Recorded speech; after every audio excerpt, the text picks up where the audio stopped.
தென்காசி மாவட்டம் இடைக்கால் அருகே 2 தனியார் பேருந்துகள் நேருக்கு நேர் மோதிய கடுமையான விபத்தில் 6 பேர் உயிரிழந்துள்ளனர்.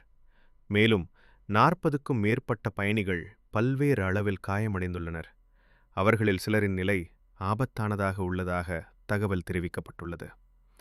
கேரள எல்லையோரமான தென்காசி இயற்கை வளங்களும் ஆன்மீக தலங்களும் நிறைந்த மக்கள் வருகை அதிகமான பகுதியாகும்.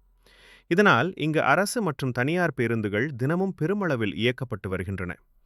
இந்த நிலையில்தான் கடையநல்லூர் அருகே இன்று 2 பேருந்துகள் நேருக்கு நேர் மோதியுள்ளன. மோதல் தாக்கம் அதிகமாக இருந்ததால் பேருந்துகளின் முன்பகுதி முற்றிலும் நொறுங்கியது. திடீரென ஏற்பட்ட இந்த விபத்தில் பயணிகள் பதற்றத்துடன் அலறியுள்ளனர். சிலர் பேருந்து இடிபாடுகளுக்குள் பிடிபட்டு சிக்கிக் கொண்டதாக சம்பவ இடத்தில் இருந்தவர்கள் தெரிவித்துள்ளனர். உயிரிழந்தோர் உடல்கள் அருகில் உள்ள மருத்துவமனைகளுக்கு அனுப்பி வைக்கப்பட்டுள்ளன. காயமடைந்த 40க்கும் மேற்பட்டோர் விரைவாக சிகிச்சைக்காக பராமரிக்கப்பட்டு வருகின்றனர். அவர்களில் 5 பேரின் நிலை மிகவும் கவலைக்குரியதாக உள்ளது. இந்த விபத்து தொடர்பாக போலீசார் விசாரணை மேற்கொண்டு வருகின்றனர்.